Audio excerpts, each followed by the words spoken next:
Good evening, people. Good morning, good afternoon, wherever the case may be. Wherever you are on this lovely planet, I actually pressed go live by accident. Even these guys don't know it. Like we were having a conversation about Man United and Chelsea and the biggest jobs in football, and then suddenly the countdown went doot doot doot doot doot, and I thought, oh guys, I didn't mean to press it. But I was just sat here laughing, mate. I know. I just fat fingers. Blame the fat fingers. Blame the fat fingers.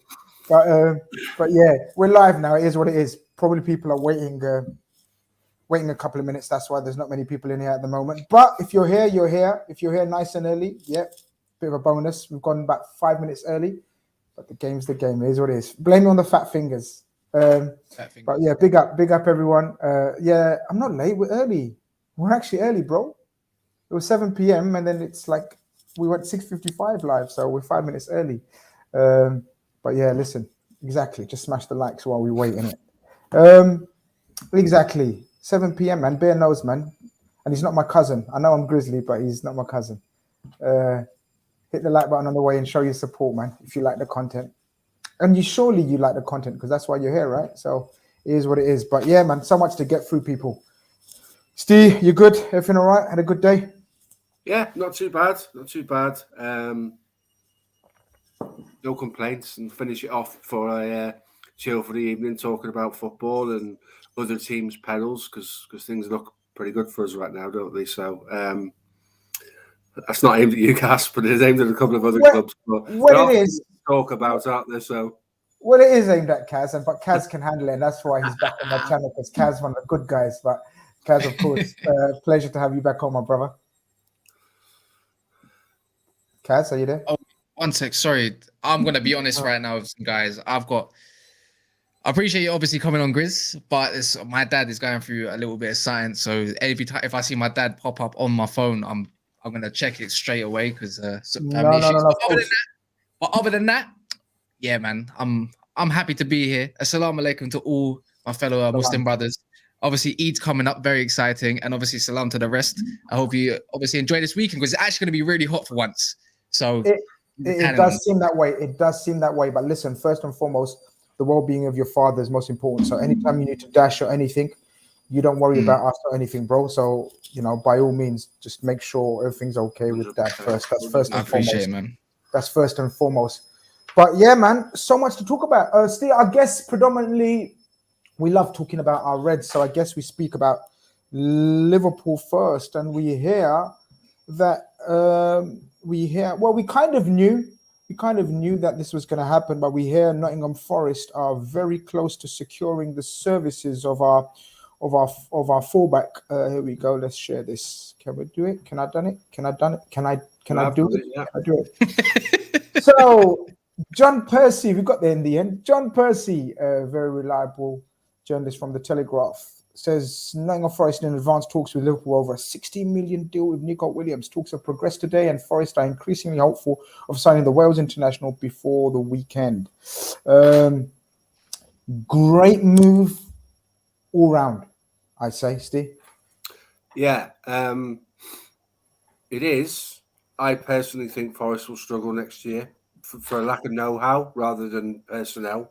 It's really difficult to come up and stay up in your first season, especially when you've been out for as long as Forest have.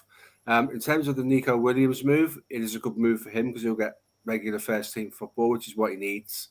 We were never going to persuade him to be understudy to Trent.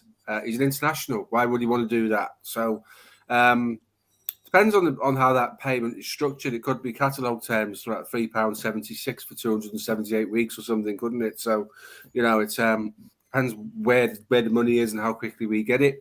Even if we got it in one go, that's a bank it figure, really, not go out and spend it and reinvest it because you don't get much for 16 million, at the levels that we're at in terms of transfers. So nice to see the lad getting on. Nice to see him doing well. There's no point in dwelling on it. He wants first team football. We've got arguably the best right back in the world, and he's not going to get games. So, and we just bought the lad from Scotland as well, who effectively is an understudy. So, one of those things didn't fit, and he'd made it clear before his loan that he was contemplating what his future might hold in terms of his career. So, no complaints. He did what he did for us. He did okay, and that's it. He did okay, Grizz. Let's be realistic about it. So it's a good move. It is a good move for all because he'll get that first team exposure, and it might not be his last move if he does well at Forest and they don't do so well. Someone else might come in for him, but good to see the lad taking his career seriously and not settling for sitting on the bench and playing, sort of Carabao Cup games. So wish him all the very, very best. Sincerely do. No, you're right. I like that about the kid. He's obviously, at that age where he needs to be playing now. I think he's about 22, 23. Someone will correct me if I'm wrong. 21 years old. 21.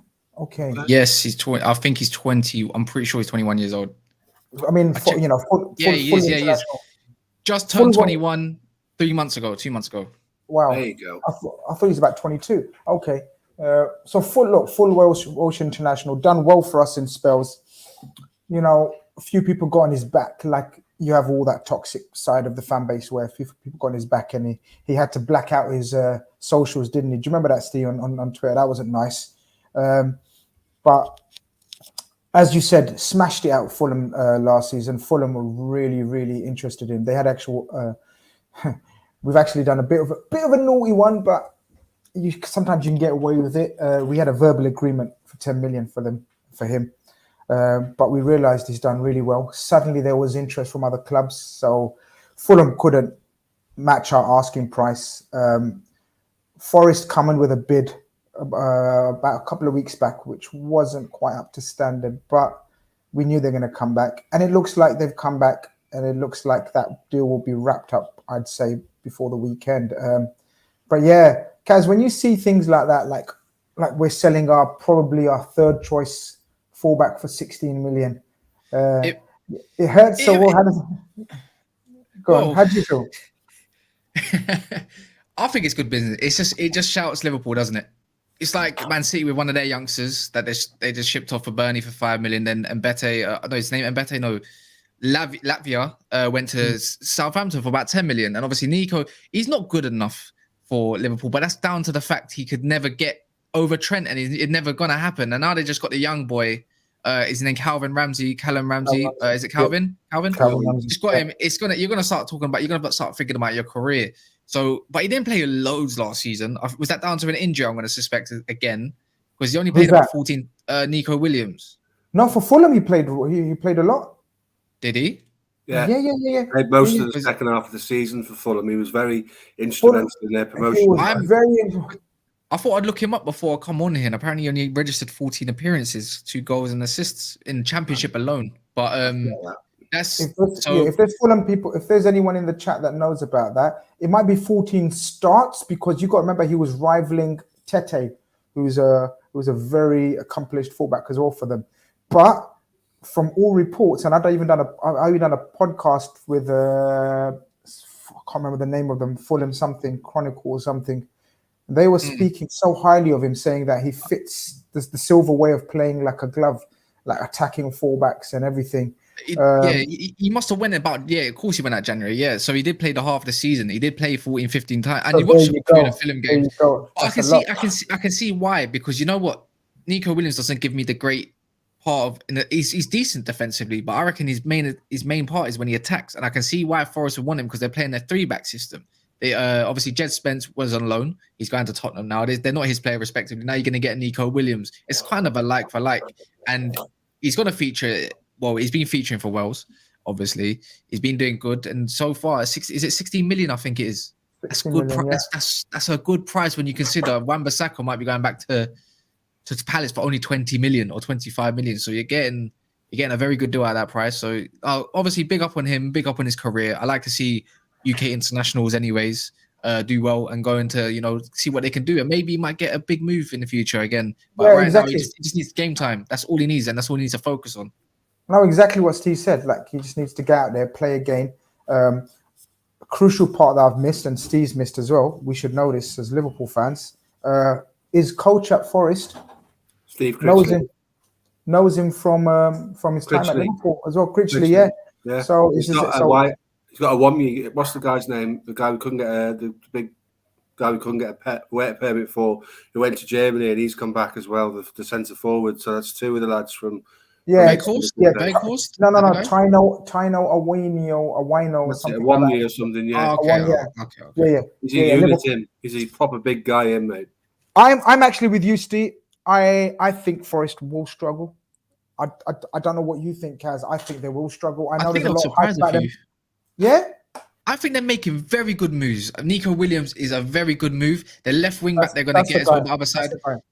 Oh yeah, the other guy, very good move. Dean Henderson, very good move. They got actually a very decent centre, a couple pairs of centre backs are actually very decent. I think they will surprise a lot. I think I just see Fulham struggling again. I just smell it. I don't know where it is. Just written heritage. That's all I'm gonna say. Fulham is. I think they struggle next season, and I feel like I'm hoping Nottingham Forest do something, but maybe, man, maybe. But I can understand why some would say they might just not have the depth. And they just might not have the quality just to push them through. But we all thought that with Brentford as well. Exactly, we did. Listen, people, there's nearly 200 of you in here already. You're probably thinking I'm about to start now, so I am. We went about 5 minutes early, but really appreciate the support as always. On your way in here, it'll be amazing. But yeah, talking about fullbacks, people. So we're talking about what's his name, Nico Williams, 16 million. Another one that was being on, not off. It's always been on, but people are just trying to work out, get over the line. Steve, Tottenham closing on Jed Spence. Again, the link is that he was at Forest on loan last season. So they've opted to go for Nico Williams instead of this guy. Do you know if there's a reason behind that, or what could be the reason? I guess they probably, because the price seems to be similar, right? So 15 million, 16 million. But Spurs have got themselves a handy player. You can't keep a player that's got aspirations. That means he doesn't want to be at your club. When people start sniffing around these guys, and Tottenham's a big club, and it's a big move, and they are without doubt going in the right direction.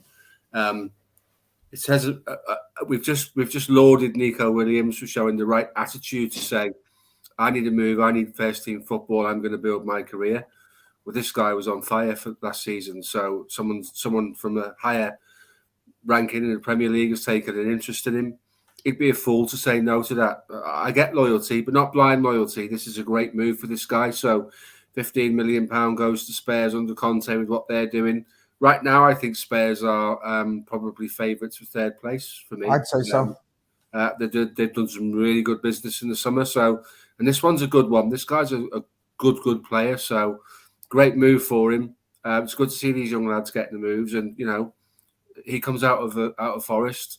Nico Williams steps into the breach. You know, 12 months, 18 months down the line, maybe you're putting something up about Nico Williams going somewhere for decent money, as we've all just said. So we can't knock ambition. You really can't, not with these young lads. And as I say, Spurs is a really interesting project at the moment, because for the first time in as long as I can remember, they are backing the manager with money. So they're saying to him, you go, we'll give you the money, you go build your project. They haven't done that before. They haven't done that in recent times. So be interesting to see. I think I'm going to keep an eye on Spurs. I think most of us will. That looks really interesting. They look quite strong next season. I think as your more rivals. Okay, of course they're rivals. Man United, Spurs rivalry anyway. But in terms of league position, you guys are looking to overtake them or be around them. I think even you're probably going to admit. I think they're firm. Pretty strong. You know what? Yeah, I got three different things here. Yeah, number one, I actually rate Tottenham right now, and I've been bigging them up. And currently in the market, they are doing great business, without doubt. Two, you got to remember, Conte is in charge. That guy could leave in 3 months, so that thing could collapse in any time. And also, let's face it, anyone is an upgrade on that Emerson Royale. So that's obviously a dangerous thing in itself. Doherty obviously needs to get there. Also, they really didn't have much of a choice getting another English player in, because they needed to register another English player in the ranks. So and it's 15 million is a great deal, no doubt about it. You know much about the player? I know he's highly thought of. I wouldn't know. I wouldn't say I've watched him a loads, but he could do better with his positional sense. He can get carried away going forward, and it will be interesting to see.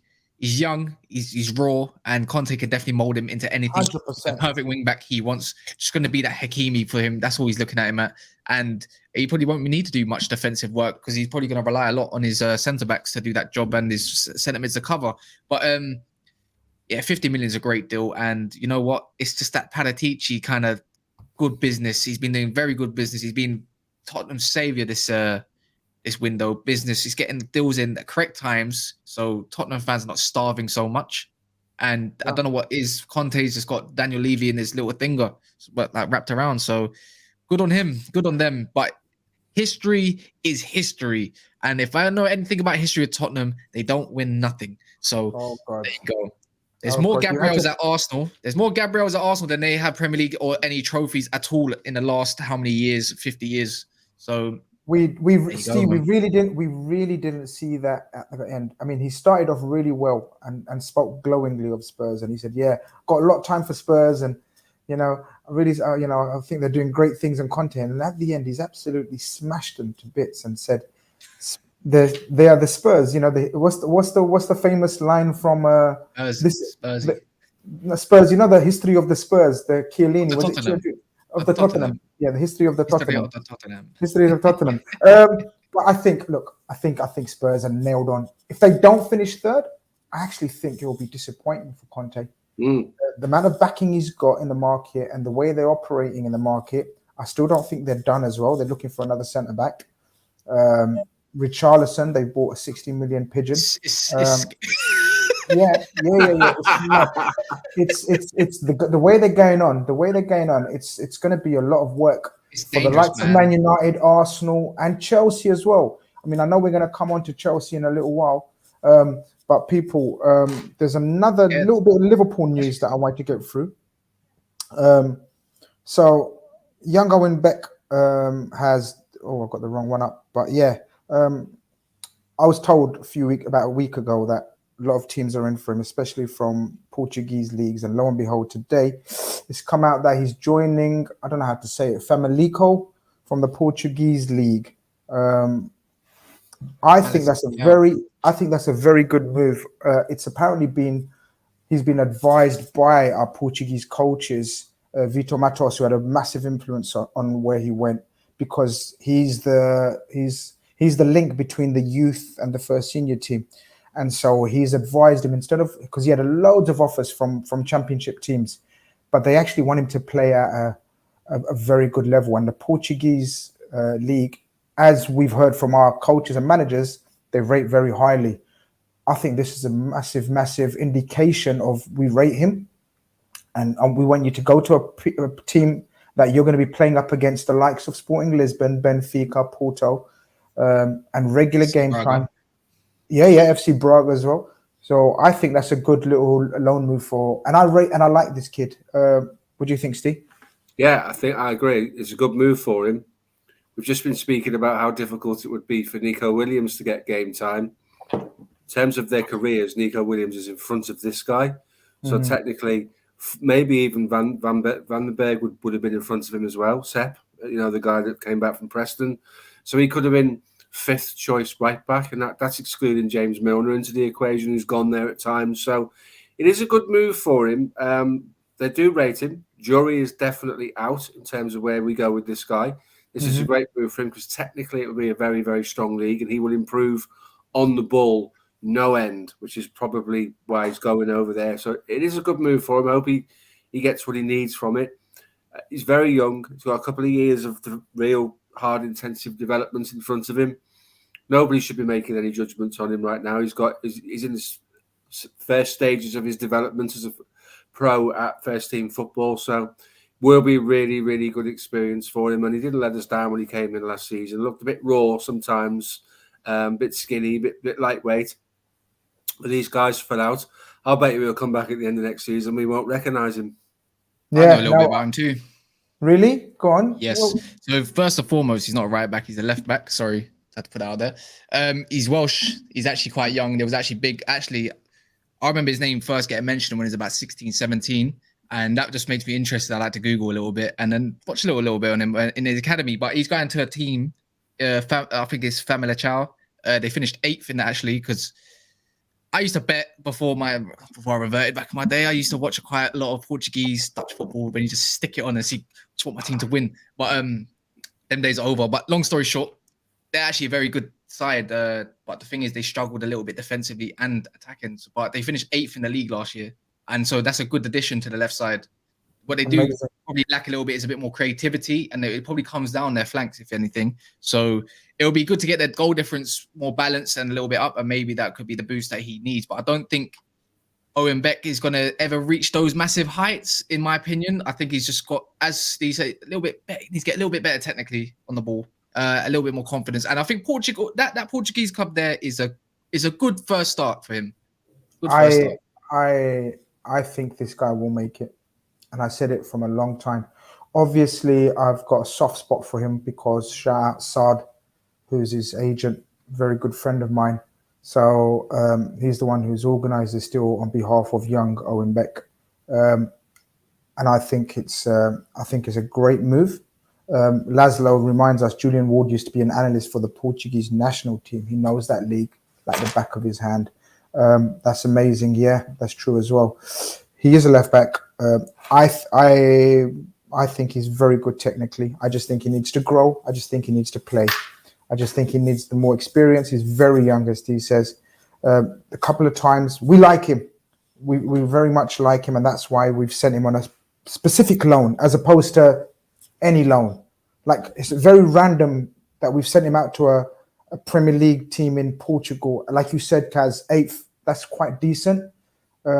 And you say that they're an attacking team, fairly attacking team. Well, he's the kind of guy that likes to get. Yeah, they lack a little bit of creativity and attack. You got what I mean? Okay. So he's an attacking fullback, isn't he? So they need something. They need another flying fullback down that part. From what I've seen, anyway, I don't know loads about them. I'm not an expert, but I know they can definitely do with some more goals in that side. No, I think that's a good move for the guy. You know that. But guys, got to get to the main story of the day, the big headline. Raheem Sterling has agreed personal terms with Chelsea. Chelsea hoping to finalize the deal with Man City in the next 24 hours in time for Sterling to fly with Tactical Tommy's squad to USA.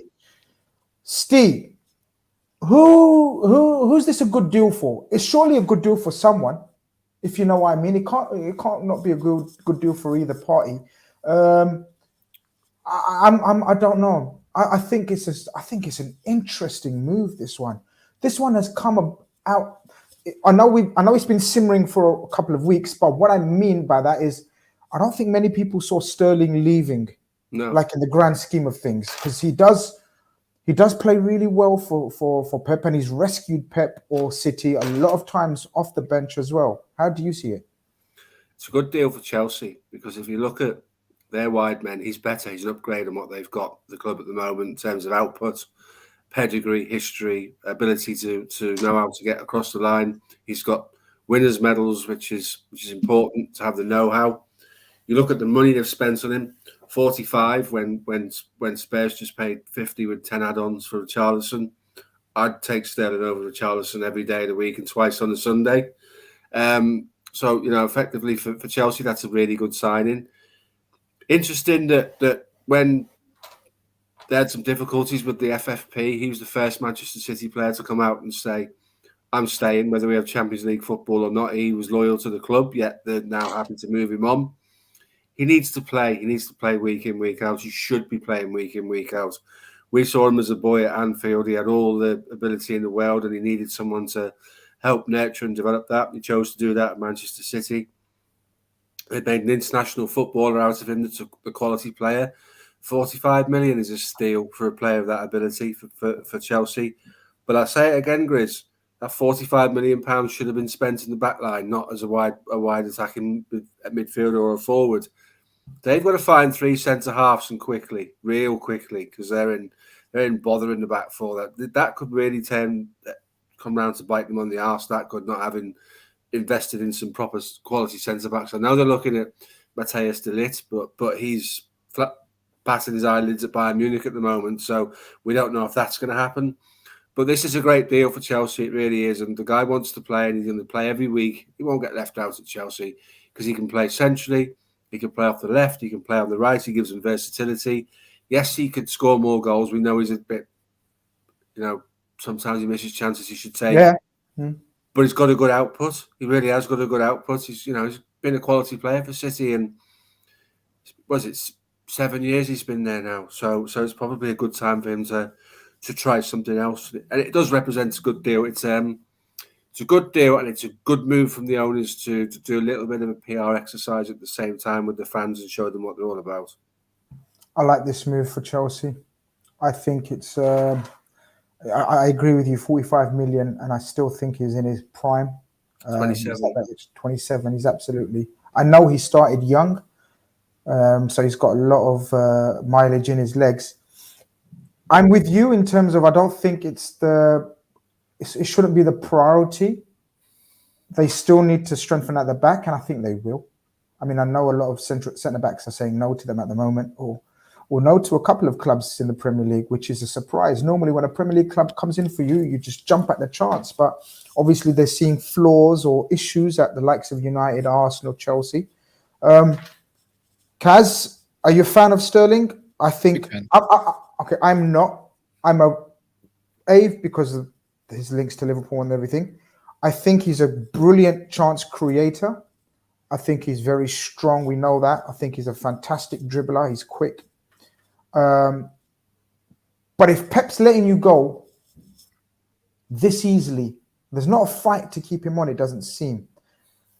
There is something of an issue there, and he didn't play him regularly. He wasn't a regular starter. He was a regular contributor to the team and everything, and he has been in the past.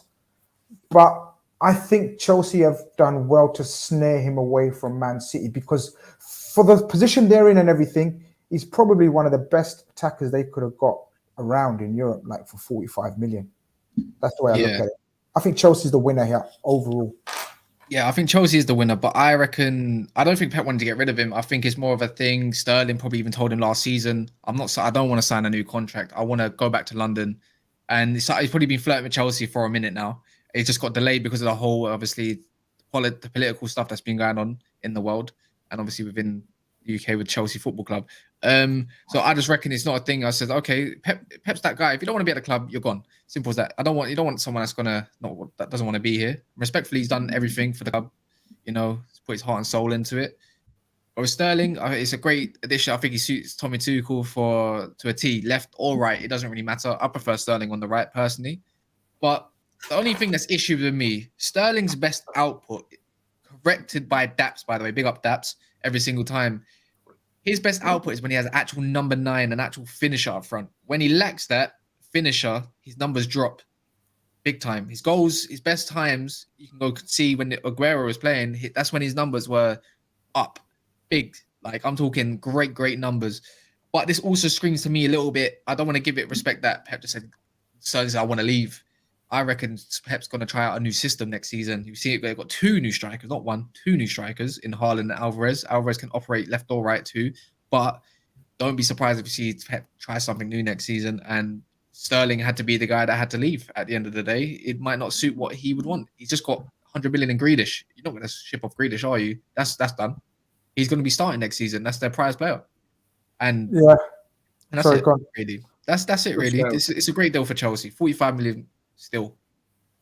Yeah, I'm pretty much in the agreement of you. I think Pep and Klopp, Steve, we've spoken about it, haven't they? Both looking to tweak their systems, aren't they? They've both brought in a target man. And I get what Kaz is saying and Daps is saying, that the likes of Sterling loves playing off a target man. So maybe last season was a bit unfair, or do you think he was setting him up to sort of move him? Like, they had a plan to bring in a big target man like Haaland, and then Sterling thrives in that. Maybe he saw the system, but then it don't make sense if Chelsea are looking for a target man as well now, or a striker. How is that going to work? Because I can see him working really well with Havertz as well, though. I think the Manchester City game plan will change. I agree with Cass in the sense that when you're bringing in probably a more orthodox number 9 than Nunez is at Liverpool, is that he's going to be leading the line. So you have to change the way you play. You have to play your balls into him at different times. So we won't see 4 or 5 diminutive little number 10s ripping people to bits with angles and passes and pullbacks and things like that. There'll be a lot more sort of old school number 9. You don't buy a player of that ability and then not change your game plan to factor him in. This is going to be really interesting because the last genuine number 9 that played and led the line for Pep would have been Ibrahimovic, and he didn't like him, so it didn't work. After swapping Eto'o for him, it didn't work. So be interesting to see if he's decided maybe he wants to try that again, because that's what these guys are like. It doesn't work for them, so they revisit it to satisfy their own curiosity and their own demons in their head about these things. Manchester City will change the way they play. They don't need 6 diminutive little white men anymore. So something had to give. And this rumour of Bernardo Silva to Barcelona doesn't go away either. And he's talking to his agent saying he wants that. 27 again. Big move to Spain. A bit more native for him in that regard than the Premier League. Things are changing at City. This was always going to happen. There would be an evolution. Players get itchy feet when they've been in one project for 5, 6, 7 years. So change of style for them and for us. You're quite right, Grizz. More difficult for City than Liverpool. I think Nunez hits the ground on day one. I think there's a lot of work to do to create a game plan and create passages of play and a system around Haaland for Manchester City, because they've not been doing it for so long. It's kind of like teaching them to do it again. But they're intelligent footballers and they'll pick it up and they'll get it. But be interesting to see how that works. So I agree with Cass that there's a change there. There is a change there. And if someone's got a notion to say to the manager, I might fancy a challenge, and someone comes in and says, oh, he's on good money as well at City, don't forget. So I know they're not looking at the bank balance, but it's another big wage off the wage bill, isn't it? So well, this is it. It segues into the super chat. Brandon Jefferson, appreciate the support. He says, what's your opinion on his wages? As a City fan, paying more than 300k is untenable when he's not a guaranteed starter. Kaz, we wouldn't associate Man City worried about wages or costs or transfer fees or whatever, whether this net spend or anything. But what we're finding, and we've had conversations, I've chatted to Big Steve about this loads and Daps as well, that they are evolving their working model to be self-sustainable. So they've had their massive cash injection. We're not going to touch upon that again, right? To give them the boost that they needed. But now they're working smart in the transfer market. And we so find that basically they've replaced like for like in terms of Fernandinho for Phillips.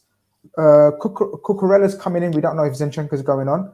And then Alvarez and Haaland. I think that's for Mendy, isn't it? I think so. That as well. And then Alvarez and Haaland for the price of Sterling and Jesus. Smart business, would you say? That's smart business. I don't see City struggling. Pep always finds a way, and who are we to ever doubt this man? I'm not joking. He knows what he's doing. I don't see them struggling whatsoever. Actually, I think it's going to get a lot more dangerous for the Premier League than we think. So, on that note, you'd have to be relying on the teams building up bigger structures like the Contes and stuff. He's going to be playing on a counter attack a lot. So, watch out for a Tottenham City game. I think Conte he's fared quite well against Pep, even when he was managing Tottenham. But yeah, I can't see Haaland get 30 plus goals. I can see something in the league, maybe 15 in his first season, maybe 17 in his first season. He will get goals. City don't stop creating chances. It don't matter who their number 9 is. They create chances. And if it doesn't work, they can always just put De Bruyne in their false 9 and go with that system. They got players that can play out wide on the left. They got people that can fill in, whether it's Foden, Grealish, anybody like that. They might not have that Sterling 1v1 type of player, but it'd be interesting to see what he does for next season. Other than that, I'm not... Keep City away. I don't want them nowhere near me for now because they'll just destroy us as per usual. And I hate to say it, but I don't see them struggling. No, I don't see them struggling, but I'm intrigued. I'm intrigued though. I'm not gonna lie. I'm intrigued, and I'll say it, and I've said it until the season starts. I'm intrigued because I think they've got something brewing in terms of a signing. I can't see them not going into the market again. I think Sterling and Jesus, for me, were so crucial to Pep's game plan, whether it's off the bench or whether it's starting. They brought natural pace in behind. Foden is magnificent. Grealish is very good. But they haven't got that pace that Sterling and Jesus had on counterattacks and getting in behind, getting into the byline. They're total different types of players. Well, that's why I'm interested to see this. Okay, I've definitely. So we're quite used to seeing City fullbacks come inside, right? Zinchenko and so forth. If anyone remembers, Pep tried to do this thing where their their fullbacks were flying down the wings a lot more than before with Mendy. Mendy used to do that. Then they changed the style completely to suit the fullbacks of whoever it might be. Like, look at Kyle Walker comes inside more time. You don't see him going down the byline as much. Cancelo, perfect example, comes in, smashes it. Watch their fullbacks. They get Cucurella. They got a perfect left-sided flank, and they still got Kyle Walker and Cancelo to obviously adapt to that style, and I'm sure they can do that very much so. So I reckon there will be a lot of their width will be through them, and they let the creative guys come inside. And they will probably see a lot more of the times now where you got a Phillips who's used to dropping deep, like what Fernandinho used to do. So just slot in between the centre backs if need be, just a little bit in front. So you got Laporte and let's say Stones or Diaz to cover them sides. Don't be surprised to see that system come again. And they did do that system before, I believe, when Sane was there. So, but it's obviously a bit different. They got cut inside wingers, so it'll be a new system for Pep-ish in a way, but not something that he's not known to do at all because we've seen it all before. Yeah, no, 100%. Look, I don't think any of us are saying they're going to struggle. They're still we're wishing they're going to struggle. Yeah, exactly. Wishing something is different, but he's a class operator, man. And when you've got that kind of quality in your squad, you know what I mean? You're going to be pushing for your fifth title, would it be in 6 years or something like that? Fourth or fifth or something like that. But it is intriguing, though. It is something to keep an eye on. I'm not going to lie. I think it's very intriguing because it goes to, because I rate Jesus and Sterling. Like, I think they've been very, very good in the Premier League. So that's what I'm saying. Yeah. People are saying that they're going for Gnabry. I would not want that, Steve. I would not want that at all. Where is it gone? Gnabry to, it's possible. Steve, I would, contract as well. I would hate that if that was to happen because I rate Gnabry on a different level. I think if they buy Cucurella, that'll be it for them. Genuinely do. That's my opinion. I think so. Interesting comments made about the style of play just a couple of minutes ago. Sterling was their real line breaker. If you play against the side which you've got high back line, like Liverpool encourage you to try and put the ball over the top because of the speed of the centre backs. Both Van Dijk and Khanage will deal with Haaland in terms of pace, power, because they're quicker than him. He's not an exocet missile in terms of speed. Sterling was like Rashford for City in that you could always get in behind the fullback with his pace. At 27, he's lost none of his pace, none at all. He's absolute rocket. He's really quick, and he made intelligent runs. It wasn't his problem. Sometimes his finishing was. So it'll be interesting to see. There's lots of changes in systems and team styles and things, but I think Gnabry was, I don't know, Gnabry kind of more suits the Arsenal project, I think, than perhaps the Manchester City one. Can someone remind me in the chat, was Gnabry at Bayern when Pep was there? I wonder if they were there. If someone can tell me. I think it was afterwards. I think he came afterwards. I'm pretty sure. He may have come afterwards. Sorry, Steve. Yeah, but I get that. I don't know whether, because that's a 70-80 million pound transfer. It's got to be. If Bayern Munich look at what people are prepared to pay for Richarlison and what people are sort of suggesting they'll pay for Rafinha. He's on a level with all of those guys. If not, he has more credibility because of his. Yeah, but he's going into his last year, Steve. He's going into his last year. Yeah, true. They have a habit of stockpiling wingers. Yeah, that's what's bugging me because they could easily replace Sterling with Gnabry for the same price, and that will hurt like mad cats because Gnabry is different sort of player though. I feel like they've got too many similar players to Gnabry. I feel like Grealish can be quite similar to Gnabry. Don't get me wrong, he's a baller, but he's still quite quick. Similar. No, but pace, it's that pace though. And I think he's not that quick. He's a finisher. He's a finisher. He's not that quick though. That's what I'm saying. I know. He's very smart. He's very smart. But yeah, by the way, just got your thing. So when Pep left, then he came to Bayern. Yeah. I believe it was straight after West Brom. But it would hurt to see that. I can't lie, because they'll probably get him for cheaper as well than 45. They get 45 million for Sterling, and they'll probably get Gnabry for something like 25 or 30 million. Because I don't think Bayern will care too much over the price. You know what's funny, right? Why has no one ever spoke about Lewandowski talking on Bayern? Talk about strikers all over the world.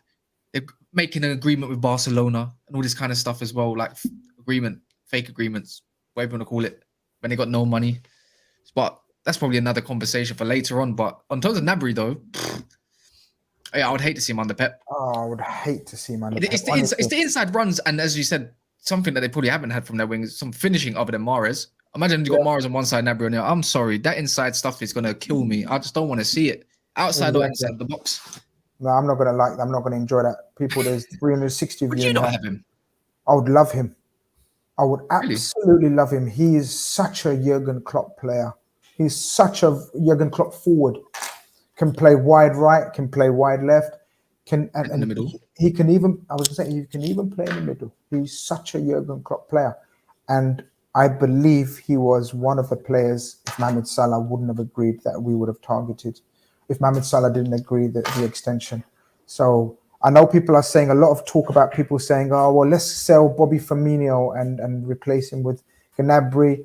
I can see that making so much sense, but I just can't see it happening. There's too much loyalty to Bobby Firmino. Juventus apparently, obviously, don't believe everything you read. Juventus want Firmino for like 20 million, and you bring in Gnabry to do that in the whole kind of position where he actually says he wants to play more in attacking mid. Yeah, that spell there is long day. Yeah, I got a super chat that I need to read out because Ilias, shout out Ilias, he's a member of the channel as well. He says, "Is it true Asensio is coming to Liverpool?" No, I don't think that's true as far as I know. If he does, it'll be a massive, massive shock, Ilias. I can't see us being in for Asensio at all right now. I think it's just agent talk. Some more headlines from your club, Kaz. Go on. Oh, yeah. So, no, I see. So this one is obviously, I think it's quite apparent. We'll get Steve's opinion on it first, and then you give us what you actually think as a Man United and possibly a Ronaldo fan. Steve, it seems like Ronaldo wants to leave. I've triggered a few United fans saying that I'm a hater. I'm not. I just going by reliable journalists in and around Man United are saying. He's been mooted to go to sort of Bayern Munich as one of his options. His agent speaking with him, and it's been sort of confirmed by people at Bayern Munich that we did speak to the agent, but it's not for us. He says Mendes discussed with Bayern of Ronaldo, but answer is still the same. As much as I appreciate Cristiano Ronaldo as one of the greatest players, a move would not fit into our philosophy. I think that pretty much shows that Bayern Munich know what they're doing in the transfer market, right? Because that wouldn't have made sense. Yeah, it doesn't make sense. It doesn't make sense for anybody, really. It's a short-term thing at best. I think if he doesn't go to Chelsea, and that's probably the only club that genuinely would be looking at that right now, because they could do with someone to score 20-plus goals, even if it is a very short-term thing. The marketing experience would allow them to recover their money. He would be playing in the tournaments he wants to play in. I can see him staying at United. The problem with this is that it's come out in the press in the last couple of days that because they didn't make Champions League football, they've had a 25% pay cut. So he's gone down to a measly £360,000 a week. So who could blame him for wanting to leave? That's terrible. That should never be allowed. That's disgusting money, isn't it? Chelsea or no one, is that how I see that? I don't see him going back to Madrid. Benzema would absolutely do his nut because he's taken years to get over the shadow, get out under the shadow of Ronaldo and lead the line himself.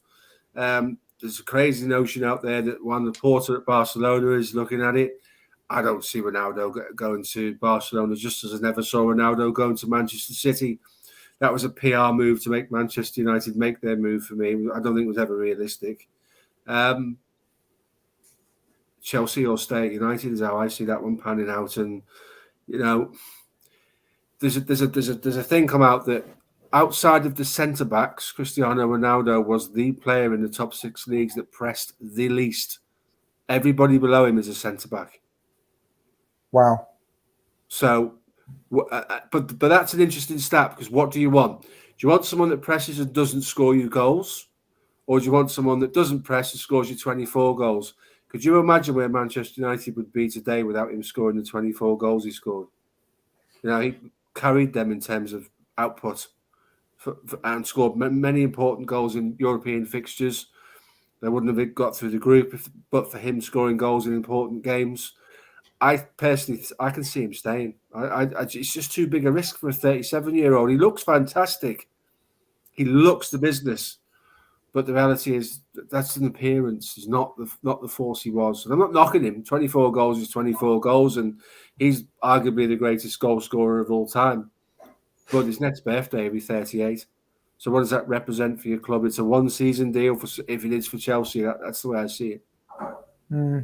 Kaz, how are you seeing this now? It's got to come to a conclusion either way. Either he says, "Look, I'm here," or you got to go.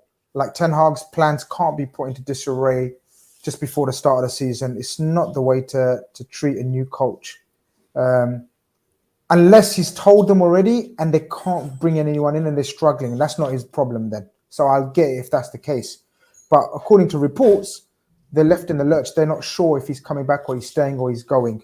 How are you seeing this pan out, man? How are you feeling about this whole thing? Because you must be getting tired of it, no? It's just English media for me. I just can't lie. I just think it's people just trying to feed on anything they can about the most decorated guy in football, pretty much, like in terms of when it comes to like a brand like Ronaldo's. So when I say decorate, I don't mean buy trophies. But nah, you know what? He's got family problems, right? You got to remember, one of his twins died, innit? R.I.P. I said this on the last show. And then what says that his other twin is not feeling well and having the same sort of issues, and he doesn't want to take that risk, without being there for his child, like who are you or anybody? If it comes out that he has to say that I've had family problems and I've had to come out and probably explain to everyone that, things are not going well with one of my children, all the English media, Fabriz and the rest of it, deserves an apology, honestly, because it's sickening the way media moves. I reckon it's all PR. Maybe, of course you might want to leave. Of course you might want to leave, ambitions and stuff, but maybe this is the way of getting Man United up, and they've just turned it into something that it's not. Remember, Man United players had a day off today from training. I think tomorrow we'll speculate what happens, but I can't see Ronaldo being totally disrespectful and not turning up for no reason at Manchester United. But I remember he respects Ferguson. I don't think he respects Manchester United as a club. But on that note, I think he turns up for training tomorrow, and all this stuff will just die down. I can't see Ten Hag wanting to get rid of him. You need a captain for next season to give it to the next guy. Ronaldo's the perfect situation. And what Maguire did today, is he's a top dickhead. You know that? A top dickhead. Because how can you come out with your PR and then say, "Oh, sorry, it was a mistake"? So you just went on your phone and just pressed like by mistake. You look for that news yourself. There was a whole thing last season about Harry Maguire, the captaincy rivaled with Ronaldo and everything, because Ronaldo saw him as a weak subject. For me, that's see that now? That's Maguire not starting next season, 100%. Just because of that, I'm sure Ten Hag will be like, "That's just not on. You're making problems that shouldn't be problems." Unless Ronaldo's not there. Look, first and foremost, big up yourself for reminding us and everyone else about the Ronaldo personal issues, especially with his baby, RIP. So first, we have to absolutely remind ourselves that sometimes there is issues that are not brought out and we don't know about and we shouldn't comment on. So I get all of that, and respect for you to reminding me as well, first and foremost. But looking at it from a footballing point of view, Kaz, because that's what we are, right? We chat about football. Looking at it from a footballing point of view and the situation that has arisen now with Man United, a new coach, absolute splits in the camp. Like that Maguire thing shows there's splits in the camp. He's liking a post that suggests that Ronaldo is pissed off because of his wage reduction. All right? Now, anyone would be, but respectfully, if your wage went down by 25%, Grizz, how would you feel? Of course, you'd be annoyed. But you signed that contract knowing that. But that's what he's saying, though, isn't it? Maguire's saying you shouldn't be annoyed and leaving because of that, though. Do you get it? Like Maguire's suggesting that, you know what I mean? Like, how are you moaning about from your wages for going down from 375 to 250 or 260 or whatever it is? The point is, you said about Maguire is going to pay for this in terms of not being in the team or whatever. Are you saying that he's got a decision to make? It's Maguire or Ronaldo? Because they can't both function. How's he going to solve this? How's he going to resolve this? I like how you pointed out. I like how you pointed out, and I've been thinking. I just didn't want to say it because I don't want to divide no fan base and give off false information. But the way it looks like Maguire's got issue with Ronaldo. Ronaldo has an issue with Maguire. It's as simple as that. And you know what? Just can't see Maguire lasting at Manchester United, and this is probably a bit of an agenda as that, so I can fully tell all the people that are watching, like the video. It's not even allow it. Come on, man. You think I've been noticing as well? Yeah, 158 likes or 400 watching. That's not even half. It's not even half. The ratio is a bit poor. The ratio is a bit poor. But go on. How do you deal with it? Look, Ten Hag is a young manager. He doesn't need this stress into his first job. It needs to be resolved. It does need to be resolved. But the thing is, regardless of if he's crying about his wage, you don't like a post. You're just creating more problems. You're meant to be professional. We're not NBAs. We ain't got NBA type players where they come out and say whatever they feel whenever they want, kind of thing. It's just creating more problems, and it's just we're about to go into preseason. You're liking that post. So to get rid of both.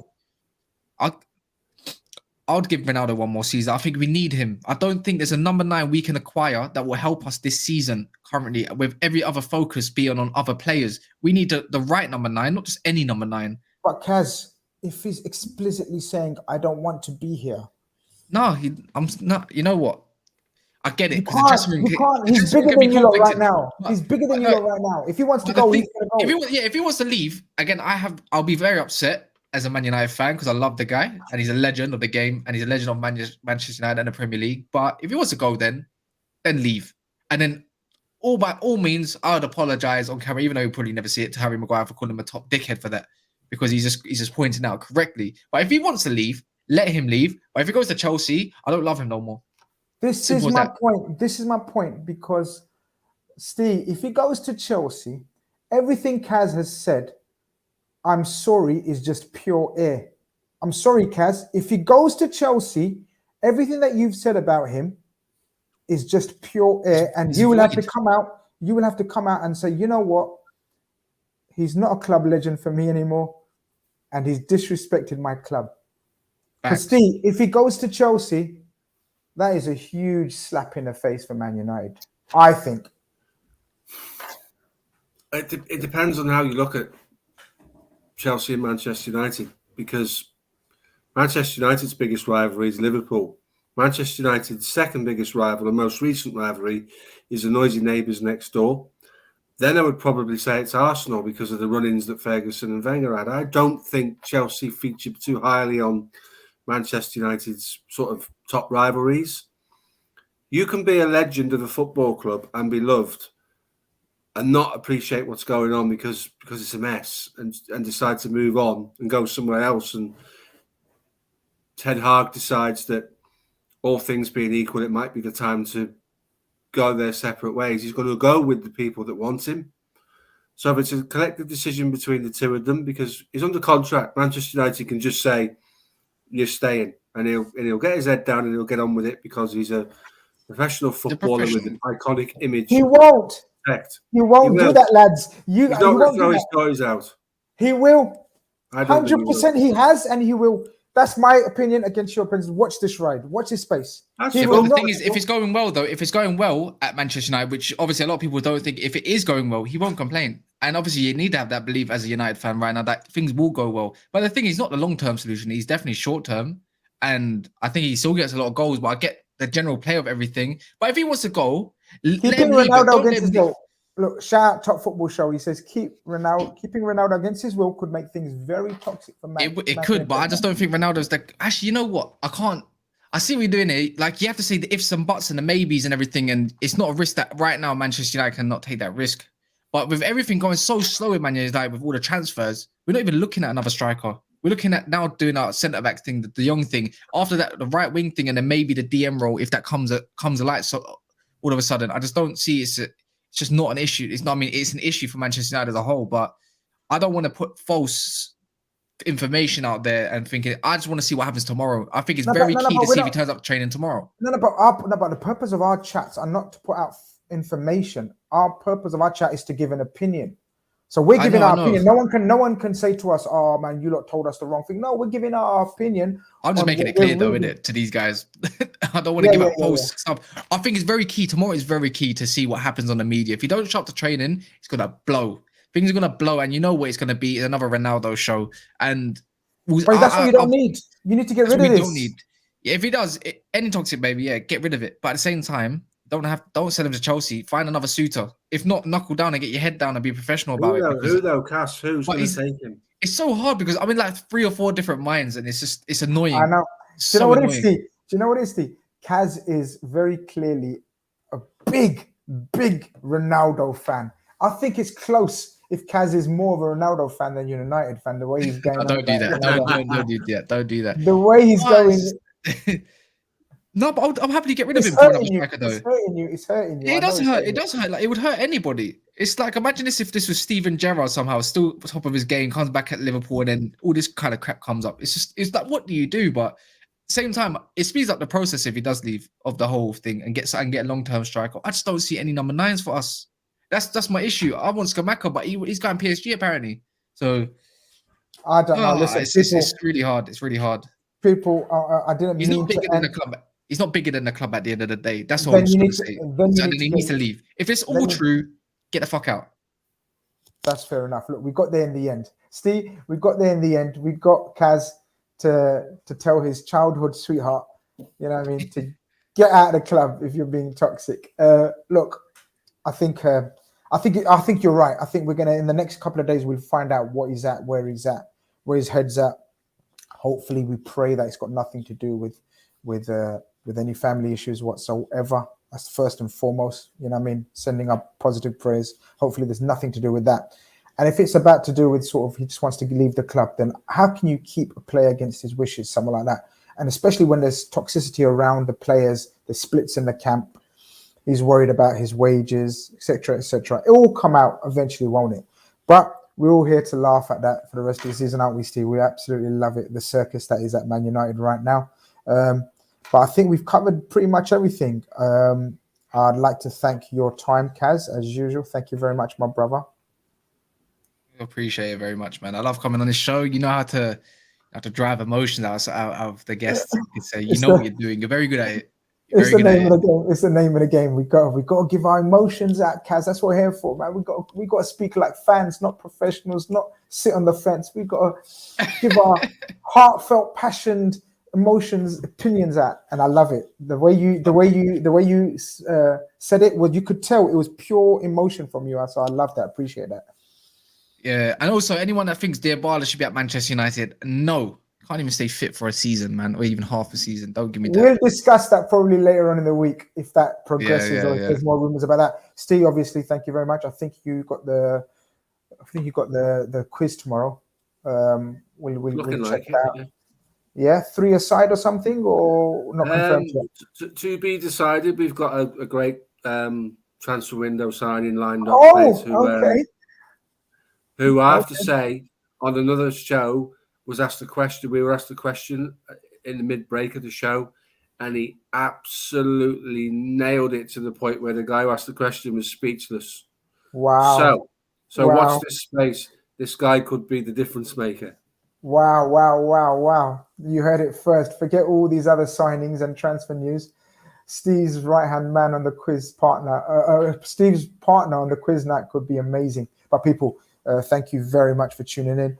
We've done nearly an hour. I need to get off. I've got a couple more shows to do still yet. Are you starving? So am I, man. Starving, man. I can't wait. Subscribe to Never a Foul, man. 100%. Of course. There, man. It's right there. They just commented, actually. It's that Daps. Big up that, man. There you go. Never a Foul. Go on to give the guys a subscribe. They are very, very good people. Good lads. I agree. Get them copied. Get them done.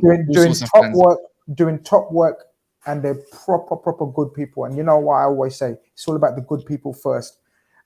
People, we out of here. I'll maybe join you tomorrow, maybe not. Depends how I feel. But definitely the quiz is on tomorrow, and then we take it from there. I'm going to end this broadcast